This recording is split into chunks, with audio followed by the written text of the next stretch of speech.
Política local. Ivan Gonçalves, Manuel Pisco e Nuno Matias analisam a atividade municipal da região. Ao sábado, às 11 horas, com repetição ao domingo, à 1 da tarde. Bom dia, estamos de volta com a política local, com 3 autarcas da região de Setúbal: Manuel Pisco, Presidente da Assembleia Municipal de Setúbal; Ivan Gonçalves, Presidente da Assembleia Municipal de Almada; e Nuno Matias, Vereador em Almada. Manuel Pisco é do Partido Comunista, Ivan Gonçalves do Partido Socialista e Nuno Matias do Partido Social Democrata. Temos connosco Manuel Pisco e Nuno Matias, a quem cumprimento. Bom dia, cá estamos para mais um programa. E falta ainda juntar-se a nós Ivan Gonçalves, que vai entrar um pouco mais tarde. Os temas que temos para hoje são 3: as demolições em Louros e na Amadora. Os autarcas avançaram com as demolições de barracas, o que tem dividido as reações. Há quem esteja a favor, há quem esteja contra, já vamos falar sobre isso. O Governo aprovou esta semana um bónus para os pensionistas e o Presidente da República promulgou de imediato. E temos também novidades nas autárquicas do Montijo, designadamente na lista do PS, e também quanto à apresentação da lista do PSD com a Iniciativa Liberal. É uma coligação. Começamos pelo primeiro dos 3 temas que referi: as demolições em Louros. Os autarcas da Amadora e de Louros avançaram com as demolições, como referi. No caso de Louros, que foi aquele que teve maior visibilidade, o Presidente da Câmara, o autarca de Louros, Ricardo Leão, garante que não vai recuar, a autarquia vai continuar, diz que esta intervenção não foi a primeira nem será a última, e acusa quem criticou de estar a aproveitar-se da pobreza e da fragilidade das pessoas para fins políticos. Houve um grupo de socialistas que escreveu uma carta aberta, entre os quais está o deputado eleito por Setúbal, António Mendonça Mendes, a demonstrar profunda indignação e preocupação com a demolição no bairro do Talude Militar, em Louros, e depois também João Soares, do Partido Socialista, veio criticar esses outros socialistas que assinaram a carta aberta. Começava por este tema, como disse, e por Manuel Pisco. Manuel Pisco, quem é que tem razão aqui? É o autarca? São as autarquias que avançam para demolir as barracas, ou são aqueles que os criticam? Bom dia a todos.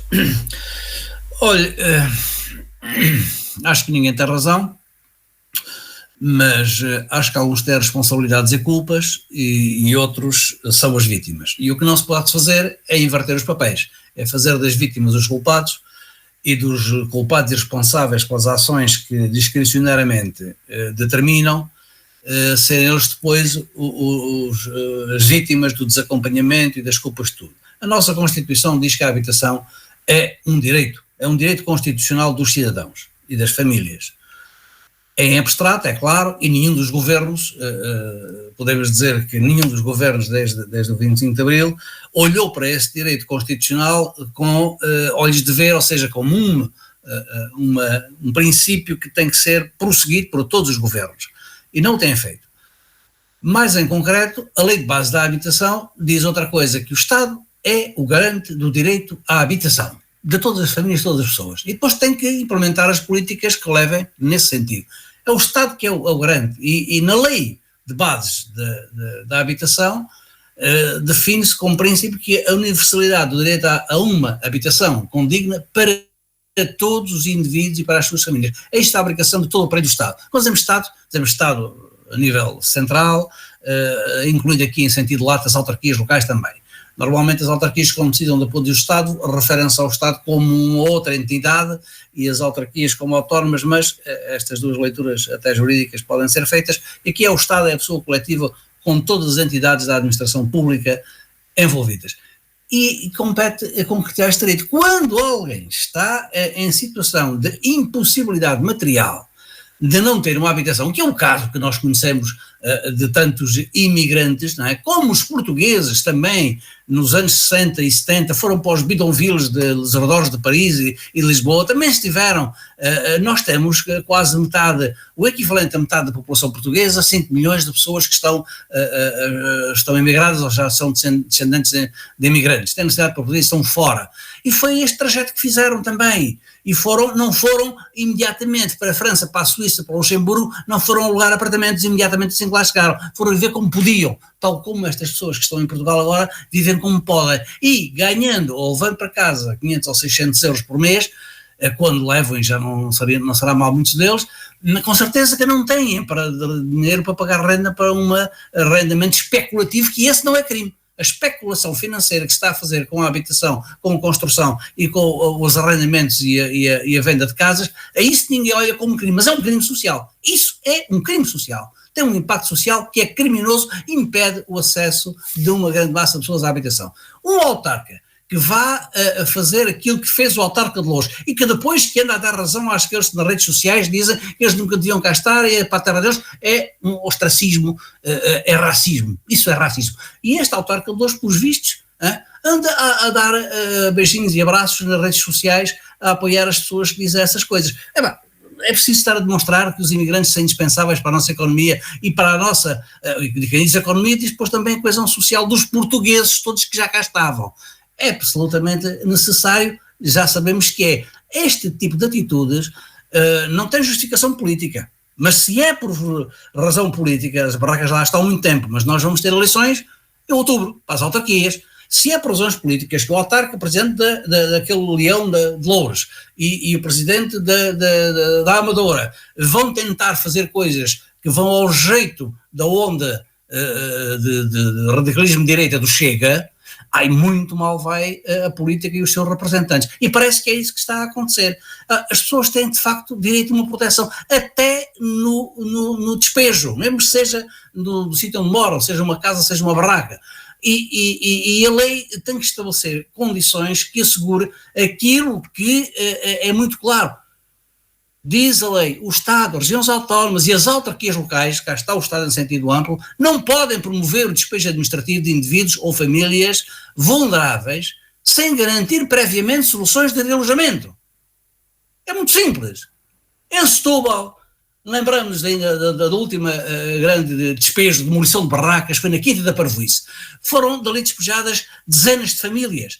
Mas o que se durante anos demorou tempo, com a Segurança Social, com o IRU, com a Câmara, com toda a gente, se andou a fazer foi criar as alternativas antes da demolição, e fez-se isso.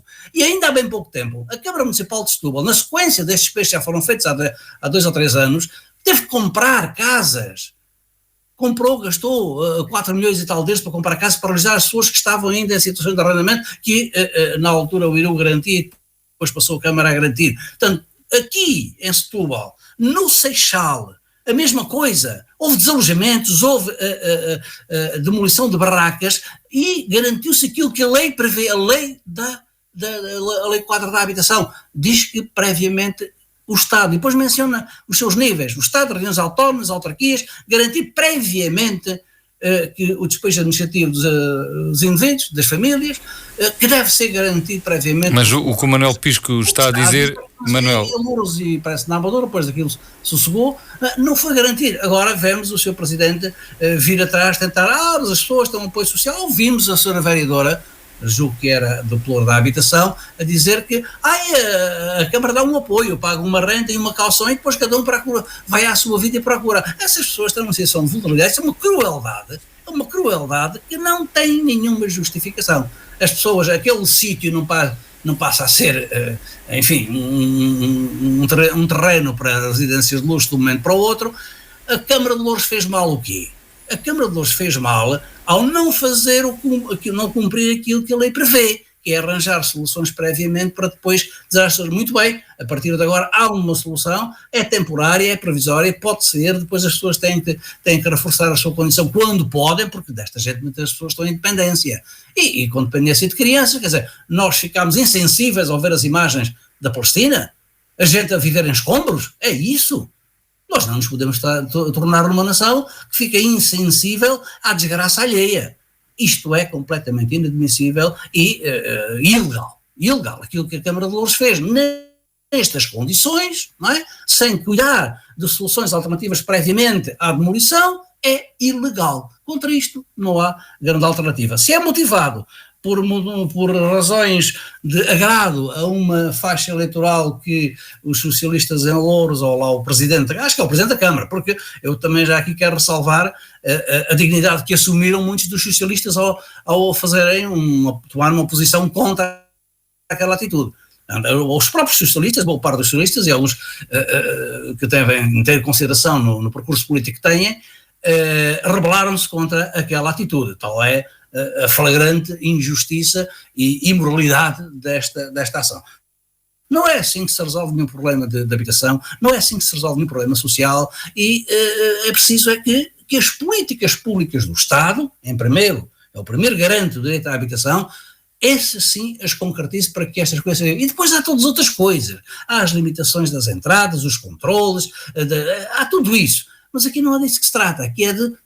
Se a intenção é dar um exemplo para que as pessoas fujam, isso ainda é pior, não é? Porque isso é uma guerrilha contra os estrangeiros, contra os imigrantes. Nós, que somos um povo de imigrantes, estamos a fazer guerra aos imigrantes que estão a alimentar a segurança social, estão a contribuir com impostos para o nível de rendimentos que as pessoas vão assegurando, porque o Estado não está com déficit de financiamento nos impostos nem na segurança social. E isso está provadíssimo. Deve-se ao número de imigrantes que são indispensáveis, ao tecido económico, não é? Porque há muitas funções que os portugueses já não fazem, nem temos juventude para as fazer, e são estas pessoas que os fazem. Portanto, isto é imoral, é injusto e é ilegal. Nuno Matias, e na sua opinião, o autarca de Louros está a tomar uma atitude corajosa e louvável ou censurável, como também defendem alguns? Bom, bom dia a todos, um bom dia aos ouvintes, ao Francisco, ao Manuel e ao Ivan, quando se juntar a nós também.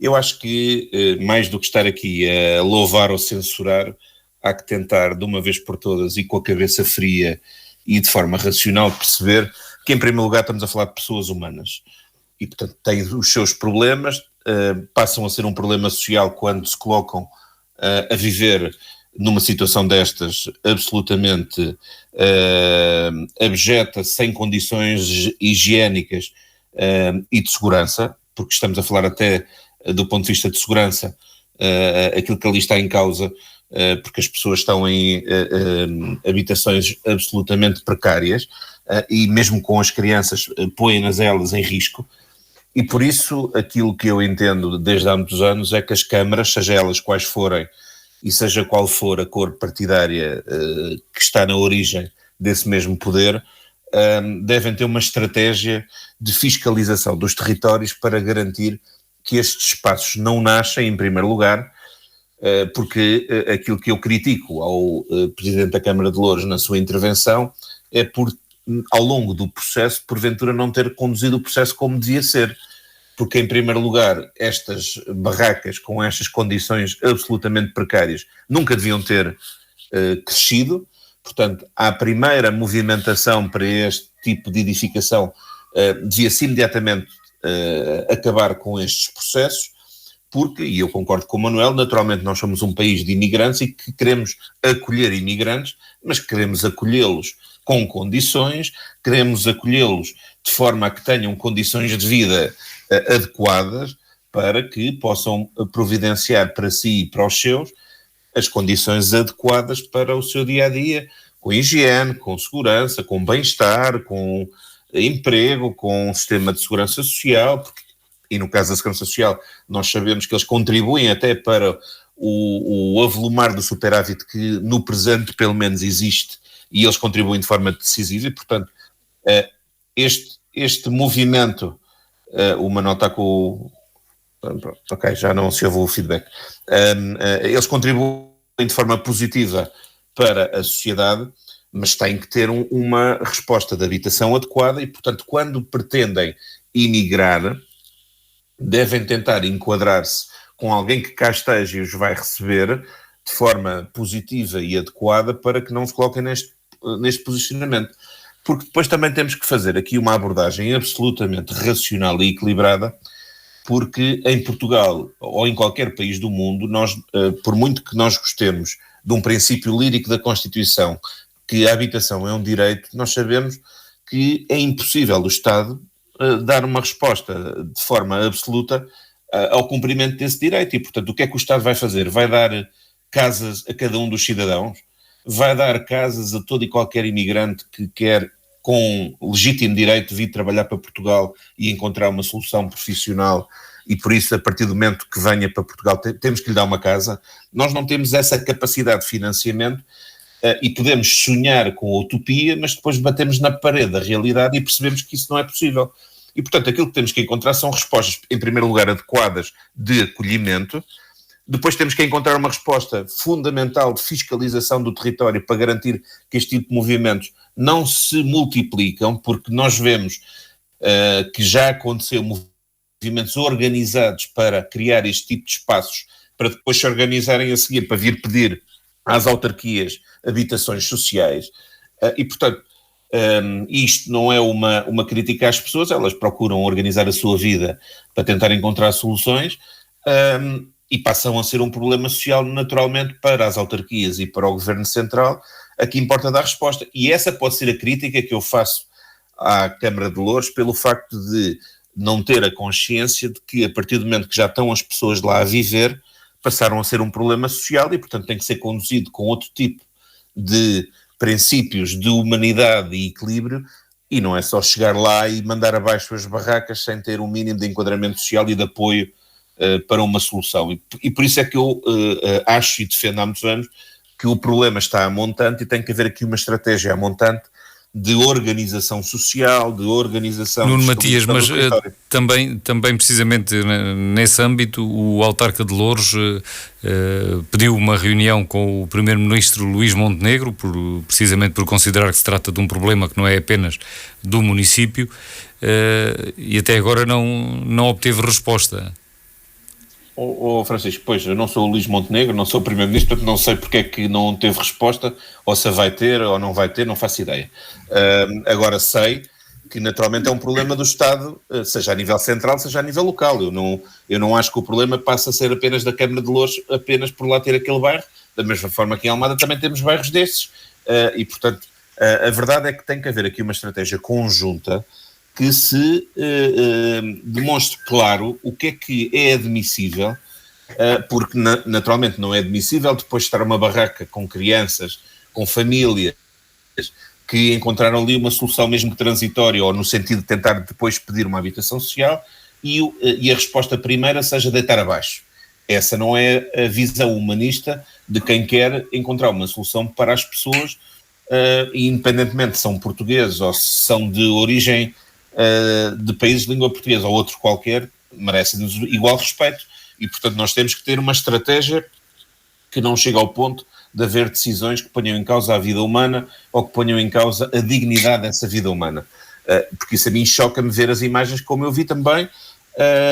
O Manuel estava a dar o exemplo de Gaza, mas a mim bastou-me o exemplo das imagens de Loures também desta semana, que não são propriamente edificantes nem positivas. Agora, isto não significa que se entre pelo caminho da utopia e achar que agora toda e qualquer pessoa que construa uma barraca tem que ter imediatamente uma casa, porque senão um dia destes vamos ter aqui milhares de soluções destas que vão ter que ser construídas, porque as pessoas entendem que a partir daqui quem procura esta solução vai ter que ter uma resposta do Estado. Isto não funciona, nem pode funcionar assim, nem se pode defender isto assim, sobre pena de estarmos a entrar outra vez numa lógica de desenvolvimento social, económico e civilizacional que não funciona em lado nenhum, nunca funcionou. E portanto nós temos que pensar na vida humana com respeito, mas também temos que definir regras para que essa vida humana se incorpore e integre na sociedade de forma justa, adequada, equilibrada e com apoio social devido, porque, e lá está, voltando à lógica da utopia, nós podemos continuar a escrever na Constituição coisas que nos parecem agradáveis à leitura, mas que depois não são execuíveis na prática. porque depois não há quem pague nem há dinheiro para o fazer. E essa visão da sociedade, de uma vez por todas, é aquilo que eu há muitos anos também chamo a revolução de mentalidades, que é aquela que falta fazer. É que nós podemos achar que o Estado deve estar atrás de uma árvore para apontar a solução e para construir. Eu sou da opinião que o Estado tem que estar a apoiar a alavancagem das oportunidades para todo e qualquer cidadão, mas não é para lhe fazer tudo e mais um par de botas, sob pena de não ser sustentável o Estado, pelo menos um Estado que nós queremos que deixem as pessoas respirar e viver com qualidade. Manuel Pisco, não sei se quer acrescentar alguma coisa. Sim, eu concordo com quase tudo o que o Nuno Matias acabou de dizer, não é? Exceto num ponto. Eu concordo com tudo. Eu também, quando estou a dizer que esta é uma ação que é injusta, que é imoral, que é indigna, que é ilegal, não estou a querer dizer que as pessoas devem continuar a viver assim e devemos deixar crescer todos os bairros da lata que se vão criar. Só não concordo numa coisa, é nestas afirmações que remetem para a utopia o direito constitucional à habitação. É com fundamento nesta ideia, nesta atitude política. Isso é uma coisa utópica, o Estado nunca consegue resolver isso, portanto nada se faz. É que ele disse que nenhum governo até hoje cumpriu esta determinação da Constituição. Está na Constituição, todos têm direito à saúde. Criou-se um Sistema Nacional de Saúde, melhor ou pior, mais apertado, menos apertado, mas é um direito que está socialmente reconhecido pelo Estado e está até posto em prática. Há o direito à educação, também é universal, o direito é universal. Estes direitos que são, de facto, todos têm direito à justiça e acesso à justiça, mal ou bem, melhor ou pior, quem tem dinheiro safa-se, quem não tem não, podemos até ir por aí, mas há o direito universal de todos os cidadãos à justiça. A habitação é que nunca nenhum governo, não é, definiu estratégias de habitação. Falta de dinheiro nem sempre. Eu recordo, este problema não é novo, não é? Ainda ontem houve uma discussão sobre o estado do município na Assembleia Municipal de Setúbal, não é? E veio muito à baila quem as câmaras constroem habitação, as que não constroem. As câmaras só constroem habitação quando há financiamento, pelo menos de comparticipação. Foi o que aconteceu no PR, não foi no governo socialista, foi de Cavaco Silva, porque estávamos a receber as ajudas comunitárias da CE na altura. Então utilizou-se dinheiro para a erradicação de barracas. Isto não é uma novidade, nós temos esta experiência. E depois tem-se tentado sempre, câmara a câmara aí, porque é no terreno é que as coisas têm que ser tratadas, evitar novas proliferações de aglomerados de barracas para que as coisas não voltem ao mesmo, mas com soluções de integração social. E temos assistido ao longo das últimas décadas em que todas as câmaras, sobretudo a Metropolitana de Lisboa e do Porto, têm a gente a pedir, eu preciso de uma casa, eu tenho filhos, mas nunca houve uma política de Estado para financiar. Agora veio o PRR. O que é que o PRR fez? Disse às câmaras todas que quem se quiser candidatar a fundos tem que ter uma estratégia local de habitação, estratégia no seu município. Mas o próprio Estado esqueceu de definir a sua estratégia. Não é dizendo que vai construir 40 mil casas, 50 mil casas, 60 mil casas para o país inteiro que vai construir ou que vai apoiar a construção. Ainda por cima, neste PRR que está em execução, que foi já desde o governo do António Costa e agora com estes dois governos deste prazo do PSD, da AD, não há, está a falhar, a parte que está a falhar no PRR mais rotundamente é a construção de nova habitação. O IRU não está a cumprir aquilo que projetou fazer, as câmaras não estão a receber o apoio financeiro para a construção da nova habitação, é a parte mais falhada do PRR, é a construção de nova habitação. Portanto, eu volto ao que disse há pouco, não é? O Estado é que está redondamente a falhar nesta concretização do direito de construção, que não é uma utopia, não é um direito lírico, não é lirismo, as pessoas têm que viver. Parece que só Portugal é que tem problema de habitação. Os outros países também têm, também tomaram medidas, também resolveram, fizeram habitação pública, as Holandas, a França, a Inglaterra, a Alemanha, tomaram medidas e há políticas de habitação para construir habitação pública. Nós temos uns míseros 1, não sei quantos por cento de habitação, ou 2%, ou o que é, e daí não passamos, não é? E agora, estamos a assistir a isto. É lirismo? Não é lirismo se a política de apoio financeiro à construção de nova habitação, quando aparece uma segunda oportunidade 30, 40 anos após o programa do PER, agora no PRR, é a parte que está completamente a falhar. Há circunstâncias, desculpa disto e aquilo, mas não há desculpa. Isto significa o quê? Que não há a intenção de cumprir esta obrigação do Estado de ser um agente regulador e um agente principal de uma estratégia de assegurar a habitação para as pessoas e para as famílias que vivem no território nacional. Esse é que é o problema. Porquê? Aí sim mete-se a ideologia por trás, está atrás da cortina, está a ideologia. É deixar o mercado funcionar como ele queira e deixar galopar a especulação e fazer da habitação não uma necessidade social, mas um negócio financeiro. E é isso que está a acontecer. É a financiarização daquilo que deve ser, que tem que ser um direito social de dignidade para a vida das famílias dos cidadãos. Este é que é o problema que está por trás. Por isso é que se diz, isso é uma utopia, ninguém pode. Claro que pode, desde que haja política. Os outros Estados também fizeram políticas de habitação. Este problema não é novo, é velhíssimo, é bem conhecido. E, portanto, quando optamos pela financiarização, é uma ideologia de direita. O mercado resolve tudo e quem tem poder financeiro é que faz, quem não tem, fica debaixo da ponte. Não pode ficar debaixo da ponte, fica debaixo de uma chapa de zinco. Arrasa-lhe a chapa de zinco, volta para debaixo da ponte. É isto. Nuno Matias, quer dar réplica designadamente sobre este aspecto Francisco, eu só do direito constitucional da habitação, sim. Sim, eu só quero dar o réplica exatamente nessa questão e do lirismo que possa ser eventualmente a sua implementação, porque nós podemos até querer construir 150 mil fogos para dar resposta às necessidades, mas se entrarmos por um sistema onde o Estado propriamente dito apresenta a solução incentivando este tipo de situações, necessariamente a seguir não vão ser precisas 150, vão ser precisas 300 ou 500.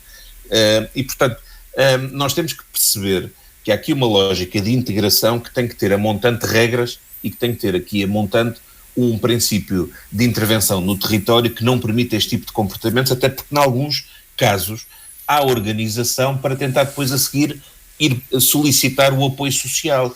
E eu não estou a dizer que não seja um problema social, e por isso é que eu estava a dizer logo de início que esse é um problema social que exige humanidade. E por isso a demolição nunca deve ser o primeiro passo de resposta. A demolição que devia ser o primeiro passo era no momento em que começa a ser construído, porque nós não podemos permitir que este tipo de bairros floresçam sem condições e pondo em causa a qualidade de vida e a dignidade das pessoas que lá estão, a começar pelas crianças. Portanto, isso é absolutamente inquestionável. Agora, pensar de forma utópica que pelo facto de construirmos mais para darmos resposta a estas situações, vamos também resolver o problema, aquilo que podemos incentivar é que haja ainda mais movimentos destes, porque alguns são organizados exatamente por pessoas que preferem começar assim, desta forma, tendo também os seus empregos, mas tentando com isto que alguém lhe dê o suporte do ponto de vista de integração com uma solução de habitação, com uma solução de apoio social, e portanto é algo que subverte e que cria um limiar de esforço para o Estado que não é nem sequer aceitável, nem sequer possível de dar sustentabilidade, porque num país como o nosso, que também recebe muita gente, e eu acho que é bom que assim seja, porque o país é um país de acolhimento, da mesma forma que também é um país de emigração, essa situação que é positiva deve ser devidamente enquadrada. Tudo mais é o lírico da questão, que é achar que a partir do momento que as pessoas aqui estão ou queiram marcar presença, o Estado passa a ter responsabilidades de fio a pavio, sabendo nós que o Estado somos todos nós que ajudamos a financiar. E como eu acho que a generalidade dos cidadãos querem receber cá estes imigrantes, também querem que eles tenham condições, mas não querem estar necessariamente a ter que suportar de fio a pavio todo este processo de integração, que deve ser feito sobretudo pela capacidade de lhes dar um emprego digno, com condições para eles desenvolverem a sua atividade e organizarem a sua vida de forma adequada, recebendo cá também os seus familiares, mas para isso tem que ter condições, coisa que até hoje não tem havido um contexto geral. Sim, não vamos repetir os argumentos completos, vamos passar a outro tema, o segundo que tínhamos na agenda de hoje. O Governo aprovou esta semana um bónus para os pensionistas. e o Presidente da República promulgou de imediato. Entretanto, o Ministro das Finanças diz que este apoio extra cobre 90% dos pensionistas, chega a 90% dos pensionistas. É um apoio extra que vai de 200 euros até 100 euros, 200 euros para as pensões até mínimas, de cerca de 500 e qualquer coisa euros, até 100 euros para aquelas pensões que chegam aos 1.567 euros e 50. Pelo meio há também o nível intermédio em que o pensionista recebe 150 euros. Manuel Pisco, o que é que tem a dizer sobre isto? Há desde logo uma questão que tem sido muito criticada, que é a do timing. Um apoio no mês anterior ao das eleições autárquicas é considerado por muitos um gesto de populismo. E na sua opinião? Olha, deixa-me dizer que o Sr. Primeiro-Ministro chegou até a enganar-me. Eu sou daqueles que nunca diz que não se engana, nem tem erros. Eu engano facilmente, e eu enganei-me com as palavras do Primeiro-Ministro mais uma vez. Tive que fazer um segundo pensamento e pensar, queres ver que está a utilizar outra vez aquele esquema da conversa dúbia, que não sabe o que é que está a dizer? Depois confirmei, não, era mesmo um apoio pontual, extraordinário. Ou seja, aquilo que o Primeiro-Ministro disse no debate da Nação, na Assembleia da República, foi que ia às compras. E o Governo vai às compras de uns votos para as eleições autárquicas de outubro, pura e simplesmente, tal como fez o ano passado, com aquele acréscimo extraordinário. Claro que os pensionistas, não fossem 2 euros ou 20 euros, agradeciam, porque as pensões são baixas e agradecem, e ficam agradecidas mesmo. Mas naquilo não é, ou seja, quando houver aumentos, este já não conta, é só um bónus, é um reboçado que é dado para as pessoas ficarem agradecidas ao Governo um mês antes, a 15 dias das eleições, recebem as suas pensões. Este Governo aliviou-me o orçamento. Muitas pessoas, sei lá, uma porcentagem grande, é isso que interessa, isso ocupa toda a sua atenção. Só num segundo momento, como eu, quando fui enganado, quando ele estava a dizer isto, é que vão pensar, mas isto não é um aumento da pensão, é um reboçado só agora para depois eu votar e estar satisfeito. O mesmo com os professores, quer dizer, os professores agora também vão todos ter deslocações, é uma coisa que parece que é a todos, sublinhou o Sr. Primeiro-Ministro, a todos os professores que estejam nas condições, já estão mais ou menos, já estão colocados, já estão definidas quais é que são, portanto, neste todos provavelmente não há nenhum acréscimo, ou haverá um pequeníssimo acréscimo, só daqueles que futuramente tenham alguma deslocação. Estas são compras. A compra de votos, portanto, isto não tem outra leitura possível, não é questão do timing, o timing é essencial, porque se fosse feito 6 meses antes, já não surtia o mesmo efeito, não é? Portanto, isto é como aquela redução do IRS, as tabelas de retenção do IRS foram feitas no ano passado, antes, em setembro, acho que também foi em setembro que tiveram em setembro ou outubro, e depois as pessoas repõem agora durante o ano de 2025. Portanto, o Governo está a continuar a atuar. Não se ouviu no debate da Nação nenhuma estratégia, nem sobre a política da nação. Provavelmente, se perguntar, o Sr. Primeiro-Ministro também é capaz de achar que é uma utopia o direito à habitação, sem explicar sequer porque é que não aplica o PRR, e é dinheiro que vem de fora para construir casas. Sem explicar isso, até agora não vi ninguém explicar. Mas provavelmente também tem esta visão lírica, mas entretanto só aparece com medidas pontuais para satisfazer aqueles 4 milhões, abrange 4 milhões de pessoas, são 4 milhões num eleitorado que ainda é o mais fiel às eleições, à participação eleitoral, porque as novas gerações estão mais despegadas da participação eleitoral, os que vêm antes do 25 de Abril ou do princípio do 25 de Abril são os mais arraigados à mesa de voto e continuarem ao voto, e portanto esses 4 milhões que o Sr. Primeiro-Ministro contabilizou para satisfazer 15 dias antes das eleições são o objetivo. É pena ser um reboçado, porque o que era justo era que houvesse não é preciso ser 200, nem 150 nem 200, era que fosse, nem que fosse metade, mas que fosse um acréscimo permanente na pensão. Isso sim é que os pensionistas agradeciam de vez. Agora assim é ir às compras de votos. Entretanto, o Ivan Gonçalves já se juntou a nós. Bom dia, Ivan. Já tínhamos já tínhamos concluído o primeiro tema, mas temos aqui ainda tempo suficiente para lhe dar a oportunidade.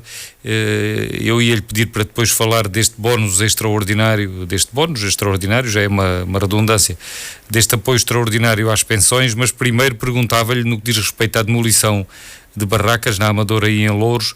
O Ivan Gonçalves está do lado dos que fizeram uma carta aberta a censurar a conduta do autarca Ricardo Leão, ou do lado dos outros que defendem esta atuação? Muito bom dia, Francisco, bom dia a todos. Bom, eu acho que a questão não se põe assim de forma tão simplista, mas tentando pôr dessa forma simplista, diria que não estou nem de um lado nem do outro, porque não me parece. Por um lado, eu tenho a certeza e sei que os autarcas de Louros e da Amadora são quem melhor conhece o problema e por isso sabe a melhor forma para o resolver. E também não ignoro que, objetivamente, há situações de indignidade e até de ilegalidade que estão ali associadas, e os autarcas, obviamente, têm que lidar com isso no dia-a-dia e não podem fazer apenas com base em proclamações teóricas. Por outro lado, também não me parece que seja correto que se faça, algo que se teça,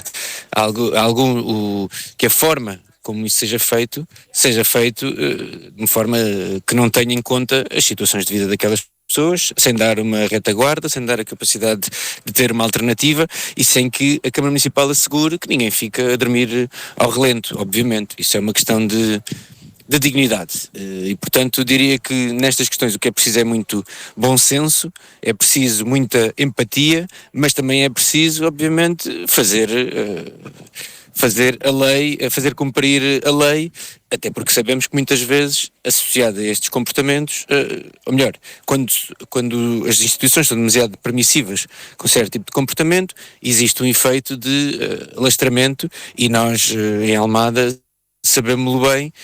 Aliás, temos neste momento um bairro ilegal na Penajóia que vai crescendo, e vai crescendo num terreno que é público, do Estado, do IRU, e para o qual o Estado não faz nada, e o atual governo não tem uma única atitude, nem sequer preventiva, nem de demolição, nem de enquadramento destas pessoas, e isso faz com que, obviamente, essa inação faz com que o problema cada vez seja maior. E, portanto, muito resumidamente, diria que não estou nem de um lado nem do outro. Acho que é preciso muito bom senso, e bom senso é aquilo que eu, com muita franqueza, tenho visto pouco relativamente a este tema.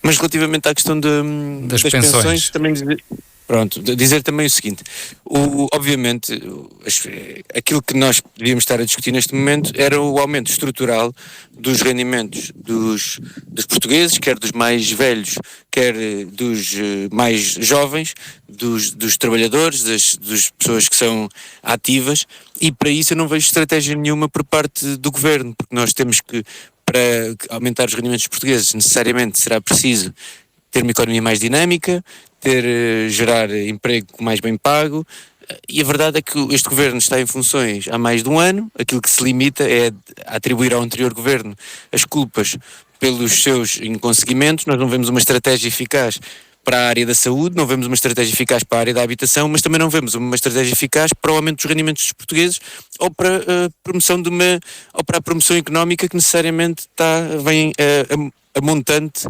da distribuição dessa riqueza. A economia, as previsões que temos não são nada animadoras, e, portanto, diria que é aí que os nossos esforços enquanto país deviam estar assim concentrados. Pelo contrário, aquilo que vimos e aqui tendo a concordar com o Manuel Pisco, é a repetição de uma fórmula que já foi usada por diversos governos, até por governos do Partido Socialista, mas uma coisa que é a distribuição de um bónus num determinado momento. O que faz sentido, por exemplo, num ano em que nós tivemos uma inflação, um pico de inflação, como aconteceu em 2022 e que depois ainda acabou por repercutir em 2023, mas quer dizer, não é esse o cenário que temos atualmente, e, portanto, aquilo que devíamos estar a discutir era aumentos estruturais das pensões, e não me parece que o governo esteja a fazer da forma que deveria. Nuno Matias, sobre o apoio extraordinário às pensões, aceita este argumento de Ivan Gonçalves de que há aqui uma diferença entre Luís Montenegro e António Costa no recurso a apoios pontuais, porque quando o António Costa o fez havia um nível de inflação diferente? Não aceito essa crítica, sobretudo porque parece-me que estas medidas, como já foi bem explicado até pelo Ministro das Finanças, têm que ser utilizadas num princípio de sustentabilidade do sistema. Eu concordo com o Manuel, claro que se pudéssemos aumentar de forma estrutural as pensões, não apenas agora com um complemento extraordinário, ou com um suplemento extraordinário, e que pudéssemos fazê-lo todos os meses, melhor ainda, mas a questão é, o sistema aguenta e tem um modelo de financiamento que lhe permita garantir que consegue fazer face a este conjunto de encargos? Eu diria que não, e por isso anda bem o governo, e isto não é uma questão eleitoralista, é uma questão que tem a ver com o nível de execução do orçamento para perceber e para calibrar exatamente, e portanto parece-me que é agora, depois do primeiro semestre de execução, que se consegue perceber até que ponto é que há margem na execução orçamental para poder aí sim, havendo essa margem, não colocando em causa as medidas que o governo deseja implementar, não só neste exercício de 2025, mas nos anos seguintes, que permita ainda assim, se há uma margem, poder devolver às pessoas.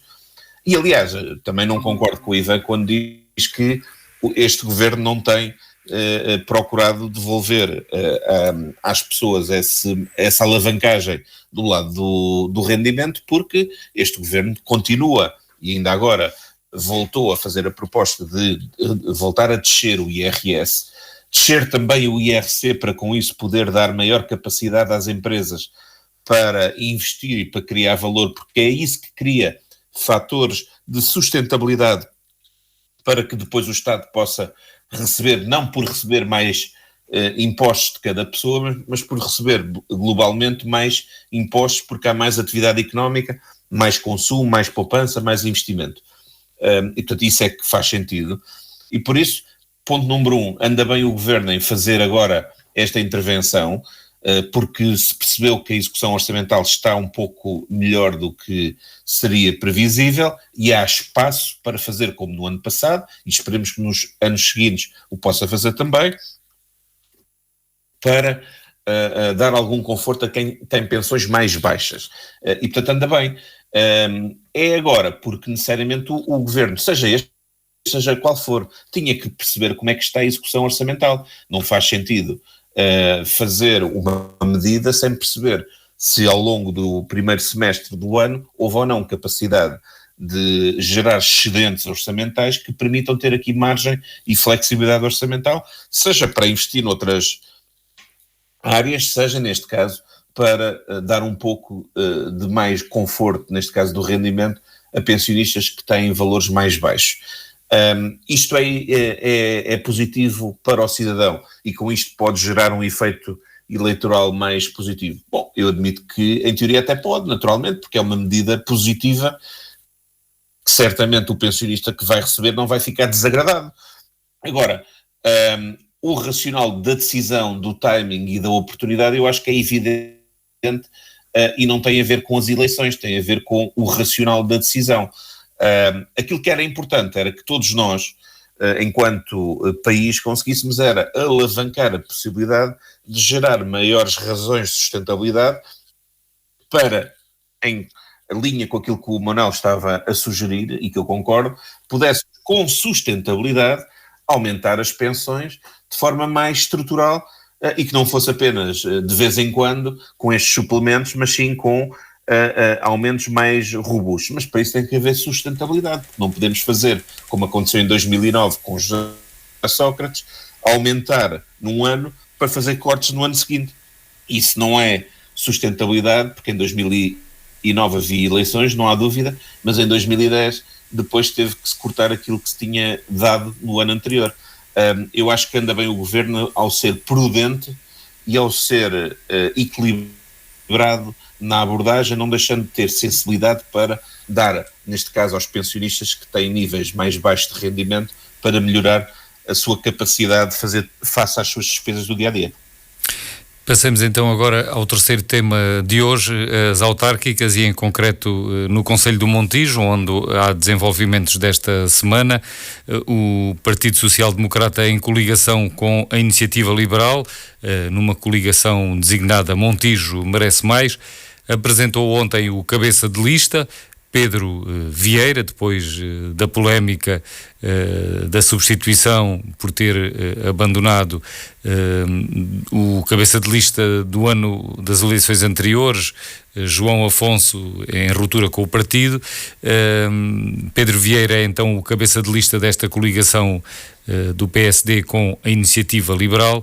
Foi apresentada ontem mesmo, sexta-feira, com a presença de Miguel Pinteluz, o Ministro das Infraestruturas e da Habitação, e do lado do Partido Socialista temos os nomes para a Câmara Municipal que sucedem, que vêm no seguimento do cabeça de lista Ricardo Bernardes, e os que estão a seguir são Ana Cristina Santos e Carlos Anjo. Ana Cristina Santos é uma militante do partido que agora estava a trabalhar no Concelho de Alcochete, ainda na função pública, mas que já foi membro da Assembleia de Freguesia do Montijo e é agora chamada para número 2 na lista à Câmara.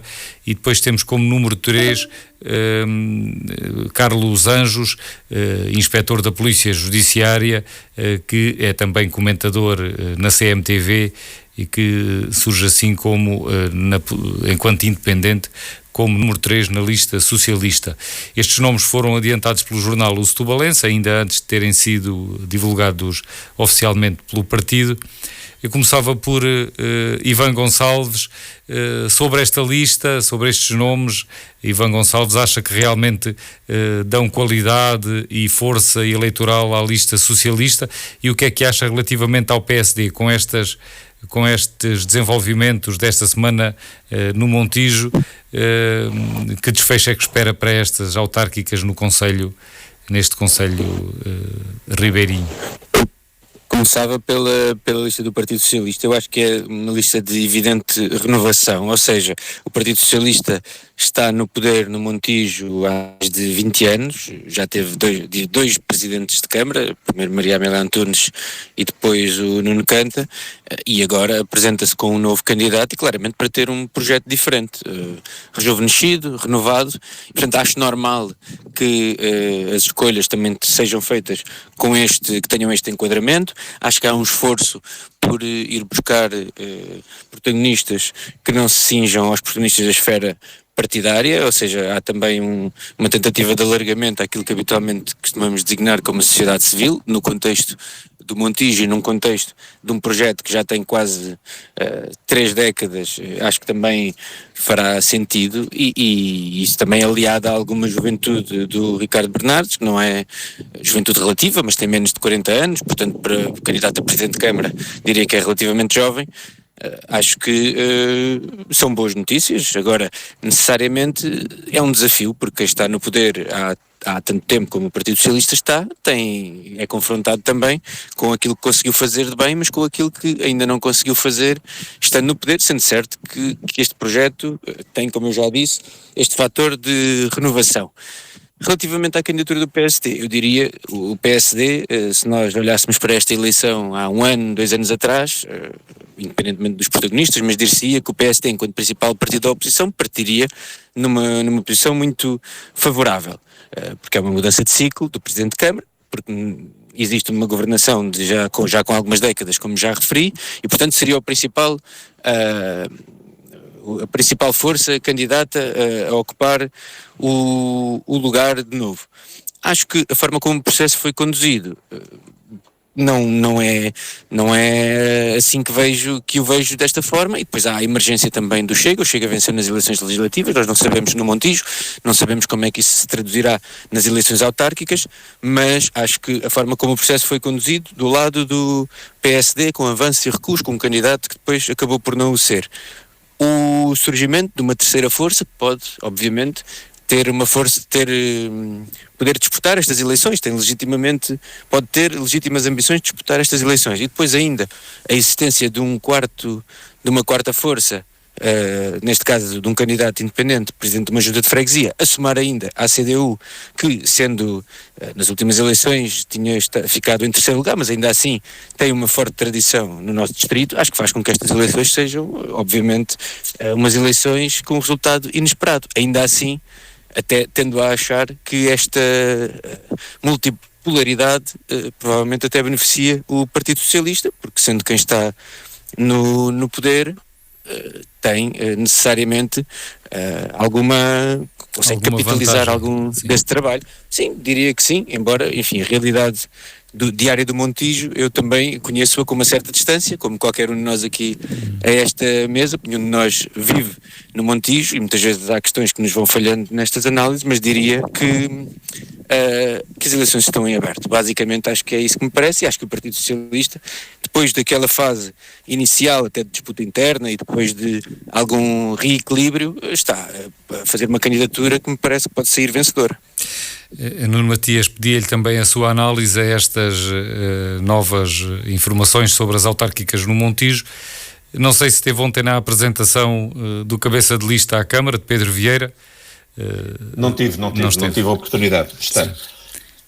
Mas se quer o meu comentário, já claro, vi fotografias, claro, já falei com algumas pessoas e naturalmente e por tradição o Montijo tem um eleitorado social-democrata com bastante força e, como estava a dizer o Ivan, tem sido o partido que lidera a oposição, e independentemente de haver um processo que nós sabemos, já aqui falámos mais do que uma vez, que seria desejável que pudesse ter sido evitado, necessariamente o facto de se chegar a um ponto onde houve uma decisão e há um candidato e uma equipa absolutamente focados e com uma ligação e enraizamento ao Montijo inquestionável, parece-me que tem todas as condições de continuar a assegurar que no PSD se mantém um projeto para aquele concelho e para granjear o apoio e a confiança das pessoas, sobretudo sabendo que os montijenses conviveram com vários anos de um poder que se calhar não construiu tantas soluções como poderia e deveria. Em alguns casos envolveu-se em algumas situações menos positivas que eu, na minha opinião e por aquilo que ouço de pessoas do Concelho do Montijo, acabam por se refletir numa análise negativa desse período de governação e de algum cansaço desse poder acumulado ao longo dos anos. E portanto eu tenho esperança que, independentemente do processo ter tido as suas vicissitudes, apesar de tudo o PSD, neste caso a coligação, consiga granjear apoio que permita ter sucesso eleitoral, como parece-me que era o mais adequado para a população do Montijo, que precisa de uma visão diferente, um modelo de governação refrescado e mais próximo das pessoas, e que consiga, num local que é estratégico, ainda por cima por proximidade com infraestruturas também estratégicas que vão ser criadas nos próximos anos, possa ser desenvolvido com a sustentabilidade que também merece, aliás, que merece todo o Arco Ribeirinho Sul, para que se possa criar uma grande lógica de funcionamento e de interligação entre estes municípios do Arco Ribeirinho, que hoje em dia estão muitas vezes de costas voltadas e onde as sinergias nos podem ajudar a alavancar um crescimento com qualidade de vida muito mais sustentável para as populações. Manuel Pisco, sobre as autárquicas no Montijo, a lista do Partido Socialista, a apresentação da candidatura do PSD em coligação com a Iniciativa Liberal, no Montijo a CDU aparece em terceiro, parece muito distante, mas não serão assim tantos votos, tendo em conta que são 7 mandatos no órgão executivo. 3 são do Partido Socialista, 2 do PSD e 2 da CDU, portanto não é uma diferença assim tão grande. Não é uma diferença assim grande, mas estas eleições autárquicas têm a principal novidade com o novo player, né, nas eleições locais, que é o Chega, que a gente vai ter que perceber quanto é que vale em termos de eleições autárquicas. Sabemos que o protagonismo dos candidatos nas autárquicas tem maior relevância, não é apenas a filiação partidária que determina a filiação ou a simpatia partidária que determina os votos, porque vota-se também em pessoas, mais do que noutras eleições, mas o Chega consolidou uma votação. Houve um eleitorado que, no espaço de um ano, em 2 eleições para a Assembleia, consolidou e ampliou um pouco essa votação. Portanto, quer dizer que há um eleitorado consolidado no Chega. Fatalmente terá que se refletir nas autarquias. Essa é a grande incógnita que vai determinar qual das maiorias vão-se constituir várias maiorias relativas, ou possibilidades de maioria relativa, e para que lado é que as coisas caem, é o que se vai ver. Eu não conheço naturalmente por dentro, só visto de fora, a realidade do Montijo, mas o que me parece assim é que aquilo que o Partido Socialista fez, na sua perspectiva, é bem feito. Portanto, são muitos mandatos consecutivos, muito bem, é uma equipa nova, com uma óbvia, as pessoas entendem, com uma óbvia ligação em termos de sequência, porque é o chefe de gabinete do presidente anterior, que é candidato à cabeça de lista, portanto é uma pessoa que tem ainda é em princípio de carreira, não é? Mas tem o seu currículo académico e é uma pessoa que é capaz de ser, não sei se representativa em termos de notoriedade, de popularidade, mas em termos de renovação de lista, me parece uma boa solução. Que tem vantagem, estas soluções, uma vez assumidas e praticadas, têm vantagem em relação àquelas situações que andam em controvérsias, não é? Ora, há um candidato, depois já não é, e as coligações, há coligações que são claramente um reforço e há outras que são claramente um remendo. Eu não sei exatamente como é que ela será vista no Montijo entre o PSD e a Iniciativa Liberal, se é um reforço, se é um remendo, mas isso é o que se vai ver sobre esta questão. Vamos ver como é que agora a prova dos novos em relação ao peso eleitoral do Chega vai ser feita agora. Se aqui também há alguma consolidação eleitoral, espero que não, espero que o efeito diferenciador dos carismas dos candidatos tenha um peso que se mantém e que esse seja um peso maior do que aquela transposição direta de uma eleição para a Assembleia da República para uma Câmara ou Junta de Freguesia. Penso que aí funciona menos. Mas temos que esperar para ver o que é que vai acontecer. Não vale a pena estar a tentar acertar um totoloto, não é? Há vários casos em que vai haver totoloto e provavelmente aí também será um deles. E assim chegamos ao final da política local de hoje com Manuel Pisco, presidente da Assembleia Municipal de Setúbal, eleito pelo PCP, Ivan Gonçalves, presidente da Assembleia Municipal de Almada, eleito pelo PS, e Nuno Matias, vereador em Almada, eleito pelo PSD. O programa está no ar aos sábados às 11 da manhã e repete aos domingos à 1 da tarde. Depois fica disponível nas diversas plataformas de podcast. Voltamos de hoje a 8 dias. Agradeço aos 3 e também a atenção dos ouvintes. Voltamos na próxima semana, no próximo sábado. Uma boa semana para todos.